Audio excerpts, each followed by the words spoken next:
Okay, it's not a very, the subject that can get a little bit tiring after a while. I much prefer to talk about the Lord, but I think it is necessary to know what's going on out there. Charles Finney, you don't all like Charles Finney. I don't agree with him on everything, of course. We don't agree with one another on everything, but I think Charles Finney was a tremendous man of God, and certainly a great evangelist. He was seeing 50,000 people a week come to Christ in the 1850s without television, modern means of transportation, without microphones or anything. And Charles Finney used to say that every unsaved person was like Adam and Eve in the garden hiding behind a tree from the presence of God. And what we have to do is find out what that tree is and chop it down and expose them naked to their Creator. So that's what we're trying to do, is try to explain what some of these trees are. You have to know a little bit about what people believe. I wouldn't want you to try to become an expert on the occult, and I wouldn't want you to, thank you, I wouldn't want you to get involved in a great study of the cults and the occult. I would not be involved in this if the Lord had not definitely led me to do it. So, somebody was asking something about UFOs. We can start off on UFOs. You see, in all of these areas, there's a lot of deception. There are a lot, for instance, there are a lot of so-called spirit mediums who are phony. They're just out and out phony. There are a lot of psychics who are just out and out phony. And when you study this area, you realize that Satan, of course, he's very clever, and he will always have enough confusion and enough phoniness in there so that the skeptics and materialists can remain skeptics and materialists. But he will have enough of the real thing for those who want to believe to be convinced. So when you talk about UFOs, for instance, maybe 90% of all the alleged sightings of UFOs, I don't know what percentage it would be, but I'm sure a high percentage would have some natural explanation. Some of it could be wishful thinking. Well, I'm going to keep using this water and give it up. My voice, what I need is, does anybody, well, here, right in a second. Where's my jacket? I've got something in the pocket there. Maybe help me a bit.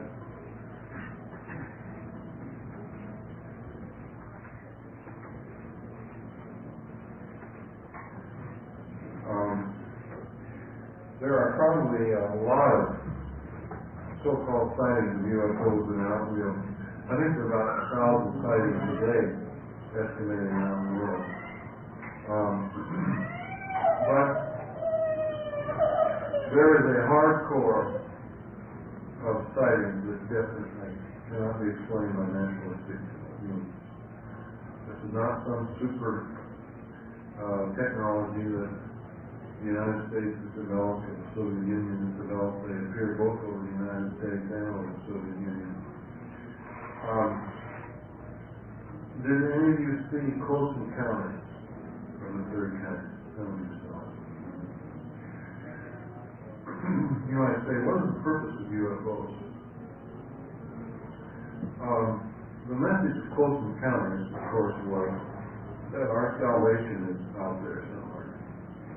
That there are, as Dr. Jasper would say, these ETIs, extraterrestrial intelligences on various planets scattered throughout the universe who have evolved to such a high degree that they're really gods, at least by our standards. And the message in Close Encounters was that they will rescue us. That there will be contact, and with their technology and so forth, they will solve our ecological problems. We'll have peace on earth. We won't even die anymore. Now, Close Encounters was a very accurate film. Those of you that saw Close Encounters, you remember at the beginning of the film, in that home where this woman lived with her little boy, when the UFOs came over, toys ran around by themselves, things jumped out of the cupboards. It reminded you of a haunted house. What they were saying was the same guys that run haunted houses run UFOs. That's exactly what it is. Now, the French scientist Cologne in Close Encounters was patterned after a real-life scientist. His name is Jacques Vallée. He's a French scientist. He's not a kook. He's an astrophysicist, a computer scientist. And I would say that he's probably the top researcher on UFOs in the world. He has written 6 books on the subject. He's been researching UFOs for 20 years. He's an agnostic. His 6th book on the subject was called Messengers of Deception. Now this is an agnostic. I'll tell you what Jacques Vallée said in his book. He said, A, they're real. UFOs are real. There are too many competent witnesses. Entire SWAT teams on several occasions have seen UFOs close up. I think in Atlanta, Georgia, SWAT teams saw UFOs big as a football field, just hovering right over the town. Very close. And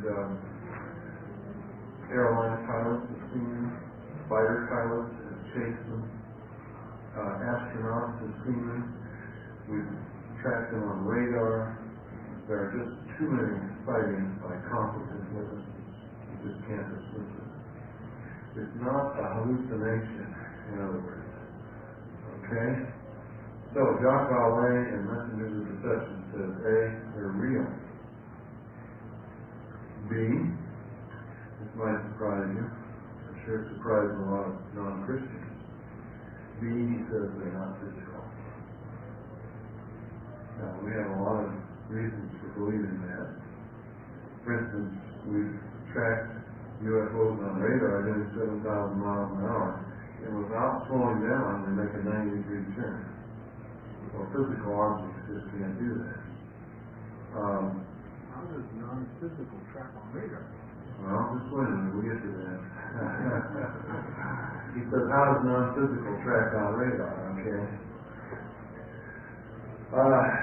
When this big UFO the size of a football field lit up like a Christmas tree that the SWAT team saw in Atlanta, Georgia, it took off right through the sound barrier, just at a fantastic speed.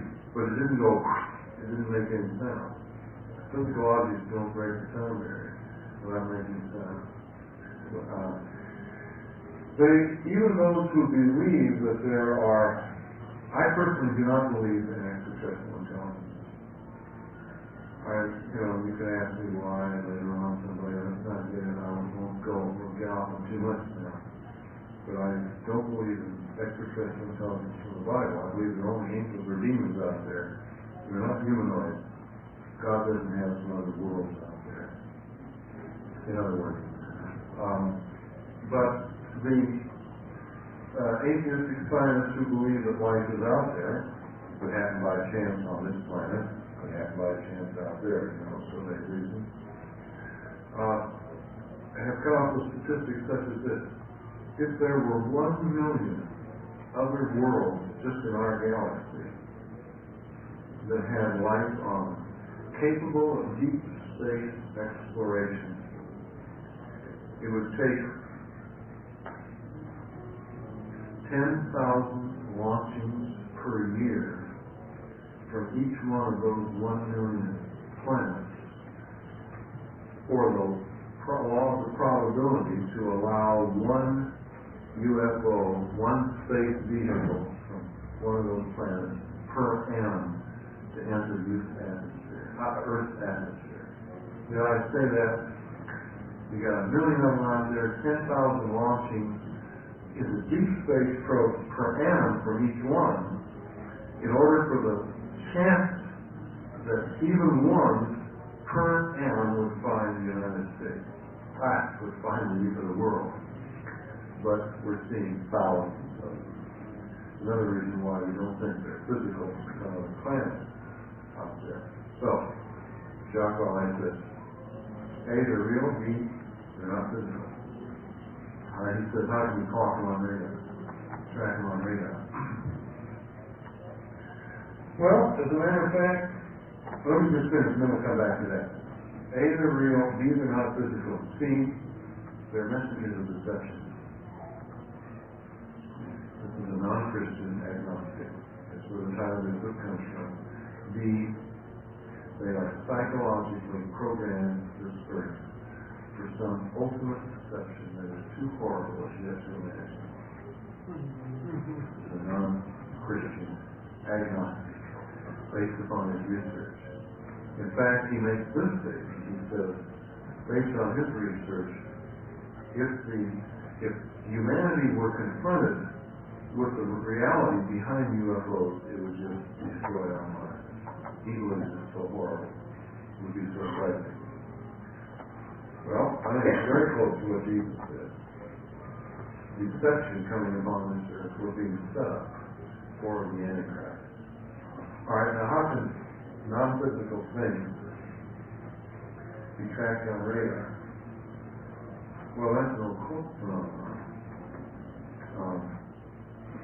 For instance, there's a man named Ted Sirios who was checked out for a couple of years by Dr. Jewel Eisenbud, University of Colorado Medical School in Denver. And Ted Sirios does things like this. Let's say that I'm Ted Sirios, and Bob over here is the scientist, and you are his assistant. You're observing. And you've got me in the laboratory now. You could have me behind 5 inches of lead and steel, just to prevent any brain waves from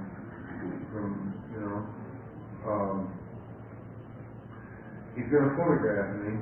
He's got a Polaroid camera. He bought the film 1,000 miles away and had it flown in so that my mind couldn't affect it. And he aims the camera at me. He pulls the film out and peels it off.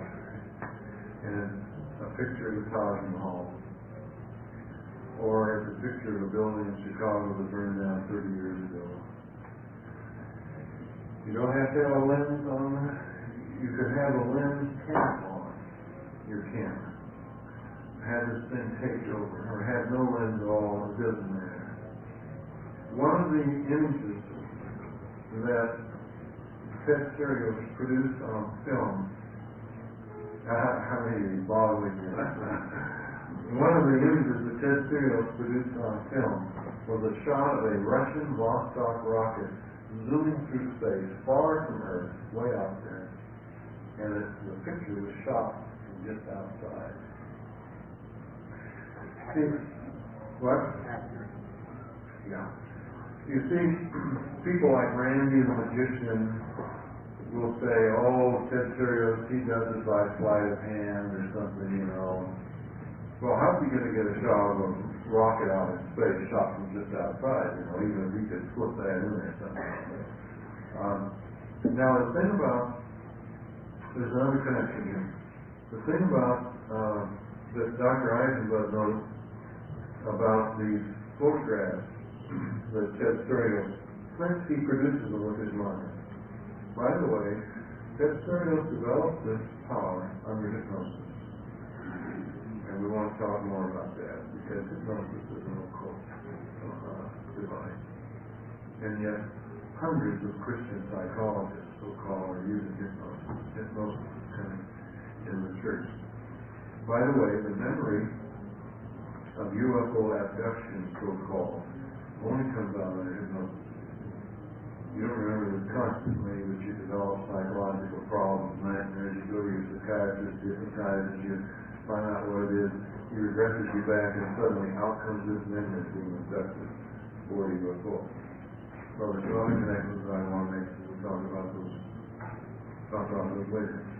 So here we have a non-physical thing putting an impression on photographic film. Okay, now UFOs have left impressions in the ground, radiation in the soil, certain physical connections, evidences. All right, I hypnotized this young fellow here, and I caused him to see a cat. I tell him he's got a cat in his lap. He can see it, he pets it, he feels its fur, he hears it purr. None of us see it. The non-physical object that I have created in his mind under a state of hypnosis. I tell the cat to scratch him. And I wake him up. He's got scratch marks on his face. Now, under the proper state of hypnosis, that can be produced. We can alter, we can produce physical effects with non-physical things. So it's occultism.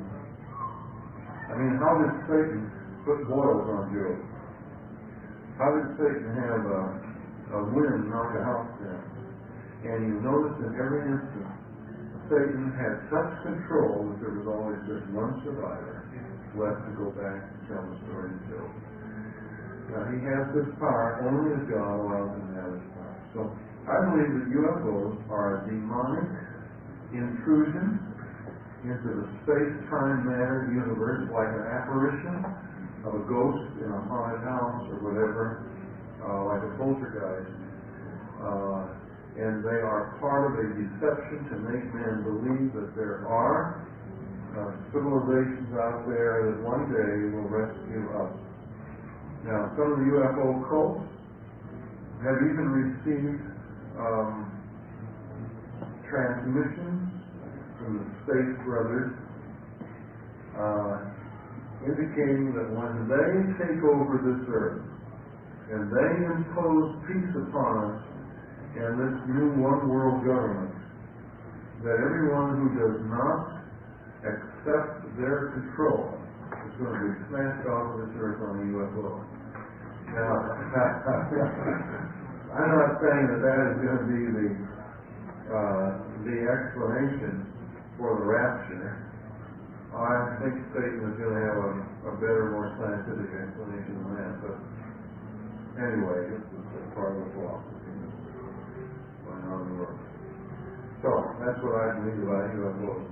In this connection, do you think this popping in and out of the space-time continuum is it an imperfection of the machinery, or is it a thing that they can do at will, sort of thing, with that machinery? Boy, now you're asking some really tough questions. He asked, those of you that didn't hear it, this popping in and out of the reality of the space-time-matter continuum, is that an imperfection in their machinery? Well, I don't think you'd call it machinery. Okay. Their psycho-spiritual technology,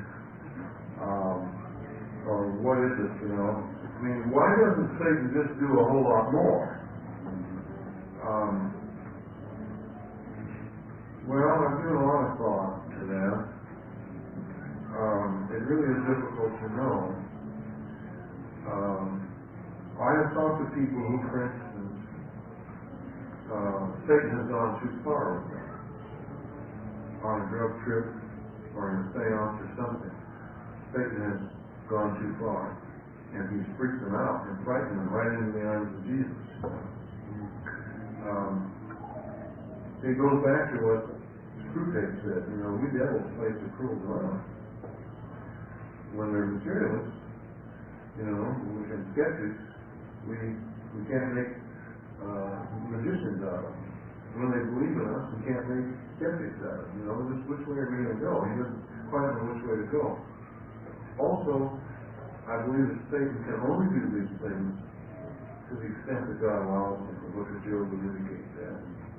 And I believe that that allowance by God is dependent, at least to a large extent, upon the person's willingness to surrender to Satan, his rejection of truth.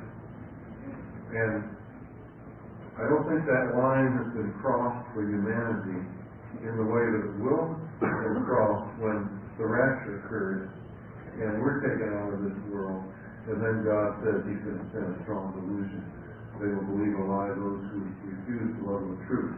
So I think that there's going to be a quantum leap in the amount of psycho-spiritual technology that Satan will have at his disposal on this earth after the rapture.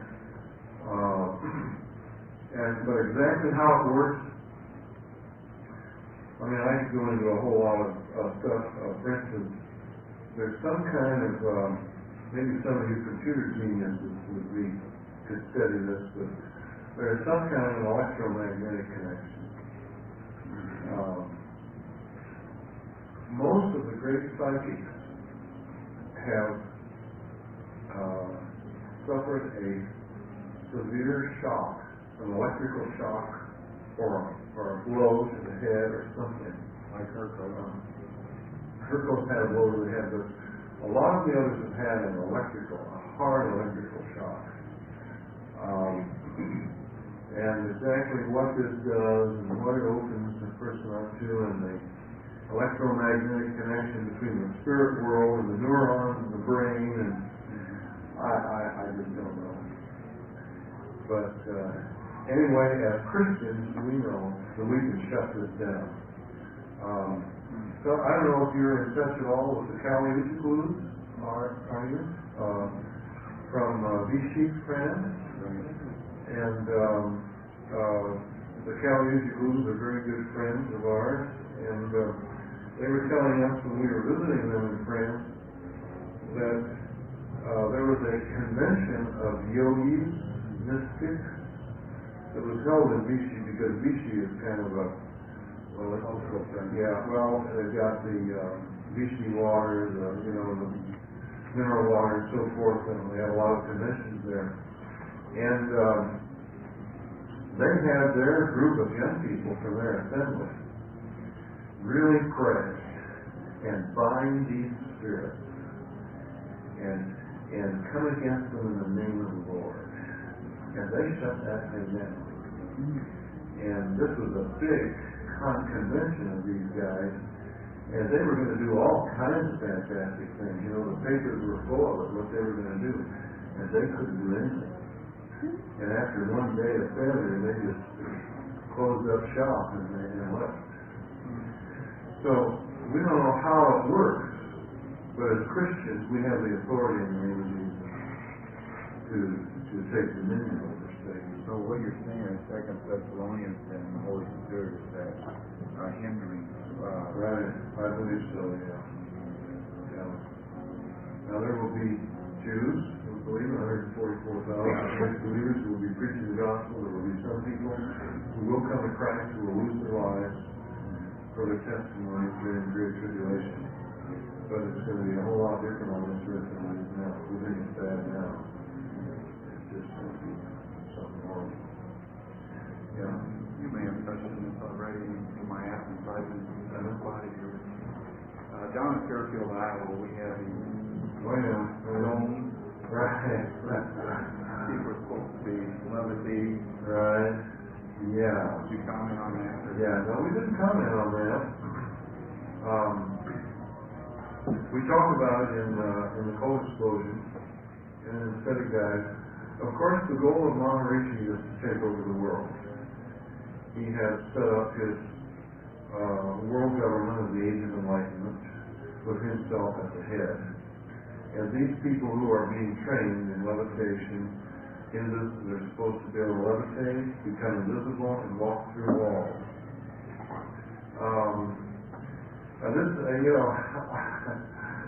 PM, I forget what state it was that was coming up before the state legislature. They were going to fund it with state funds. I think it was Georgia or Tennessee or somewhere down there, to teach PM in prisons, because was supposed to help the prisoners develop a better self-image and so forth and so on, and make better citizens out of them. So I wrote to the governor, and I said, you know what TM is supposed to produce? The ability to levitate, to become invisible, and to walk through walls. I hardly think you want your prisoners to develop these powers. Now, there are some people who have such powers. Again, it goes back to the question he asked, who are able to manifest such powers at certain times under certain conditions. I have not seen it myself, but a very good friend of mine claims that he visited a school of yogis in India. This is before he was a Christian, where the graduation exercise was you had to levitate yourself through a hole in the ceiling up on the roof. Now this is possible with demonic power, but as near as we can tell, and we do have a testimony now of a girl who was in this program. This was a SIDA program. And there was nobody, as far as she could tell, in her full class that was able really to levitate. It was a sort of an involuntary movement of the muscles that made you pop a bit. And that was the best that anybody could do that she could observe. But no one would admit this to themselves, much less to one another. You didn't want to be, because you see, the whole training is that it's a group consciousness. That's why they built the big domes, so they could get a lot of people together, raising the consciousness of the group. And I mean, if you began to question it, let's say this is a group of TMers and we're all trying to levitate, and I began to badmouth this thing and say, hey, I don't think this is really working. Wow, I really come down, they're going to lock me up and harangue me and try to get me back in line with the group. I'm afraid to even admit that I don't believe it. Afraid to admit it to myself, much less to anyone else. So we all are in a state of self-deception where we won't admit that we're just hopping, but we're talking about how wonderful this was, and of course we haven't really soared up to the top of the dome, but ultimately, we're in the first stages of this thing. It costs you several $1,000s, of course, to take that course. And the people who come out of it don't want to admit that they've been duped.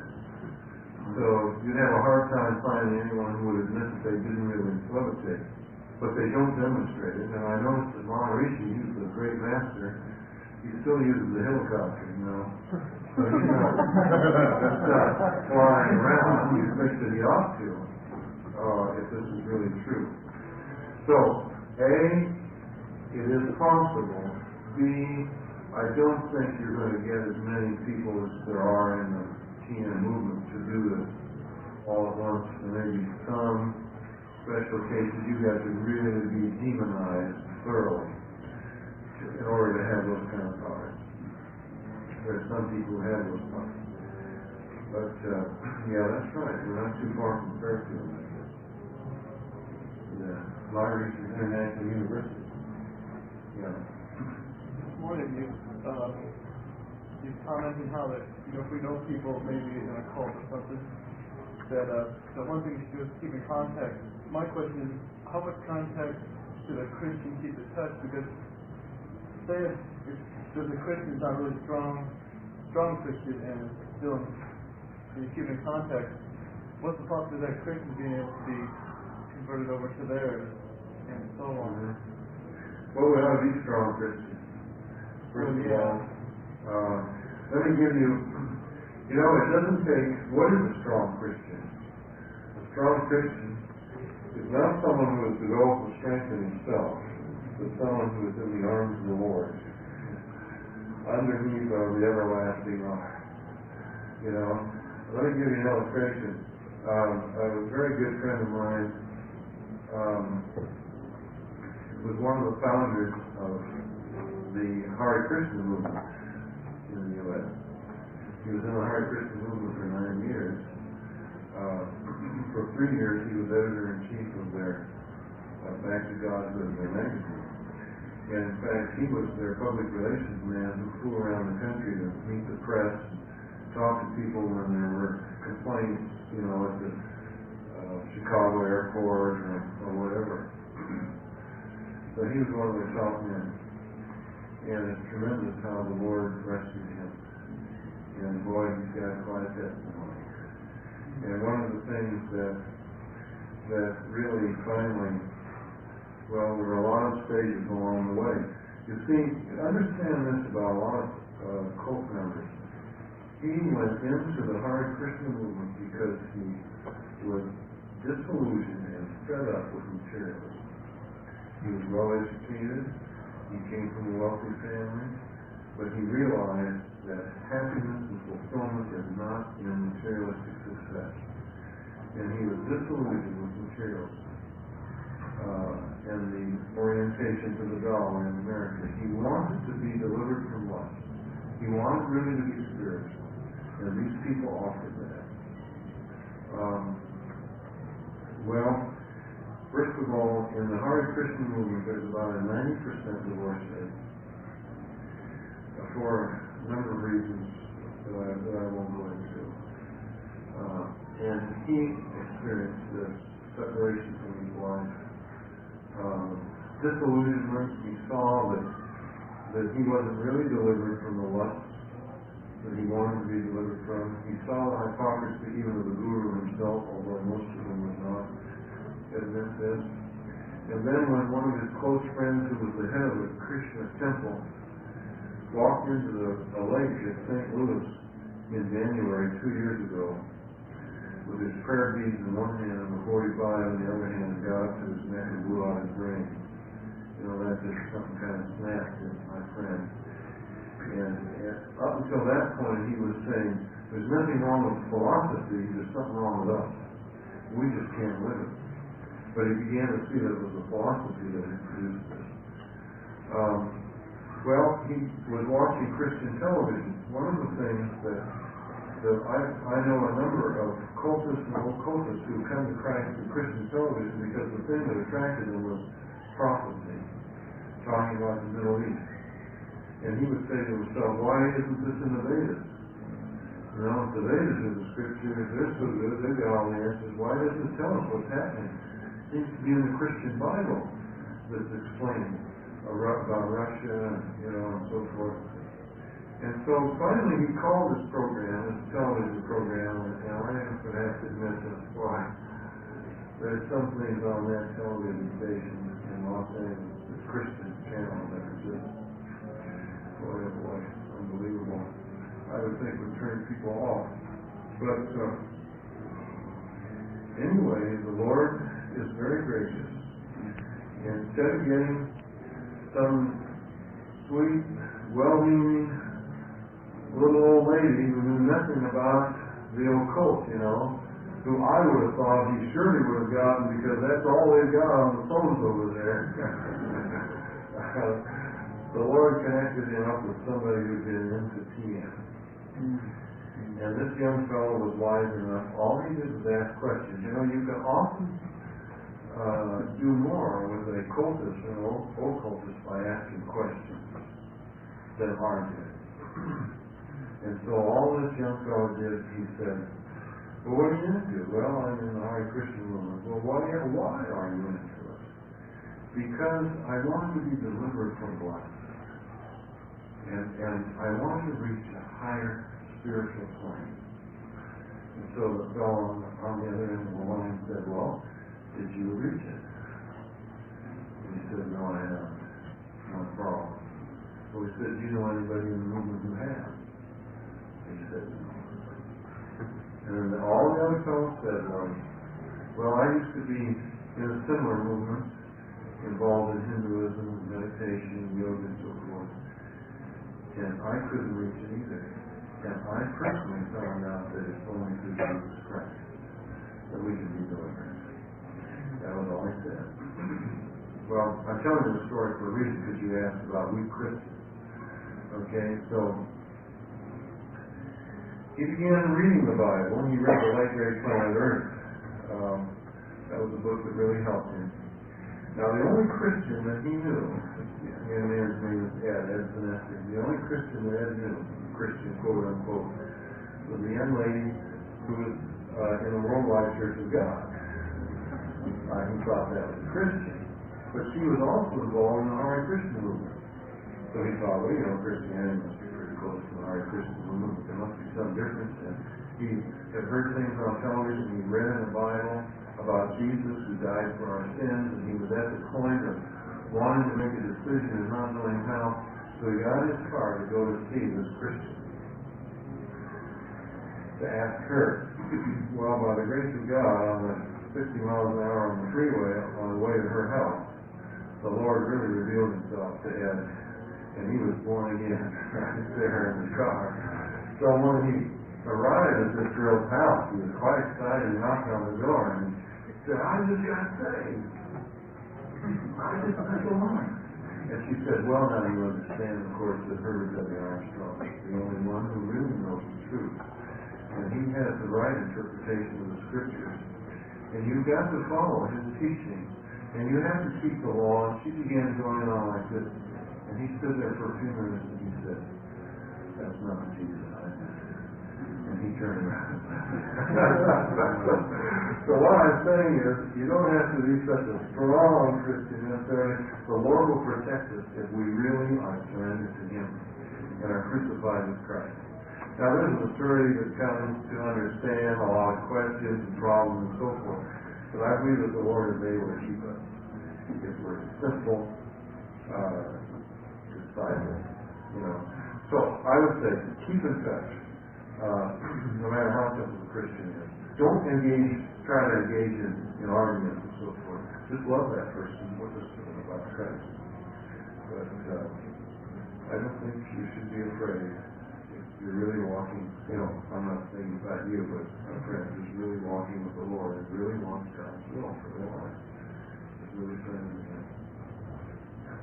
I'll take another avenue of approach. In your studies and researches, have you found any connection, say, I'm going to get kind of what is called the Trilateral Commission, or Council on Foreign Relations, in that area? Have you seen any connection that way with the Rockefellers and the Brookings Institute and what have you?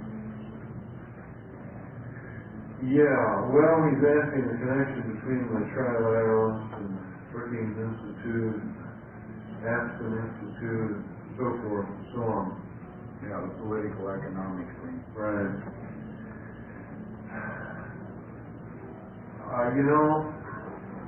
Trilateralism per se, I don't know. But I do know that some of the top families, I think I mentioned this, top businessmen and top politicians around the world are definitely into the occult.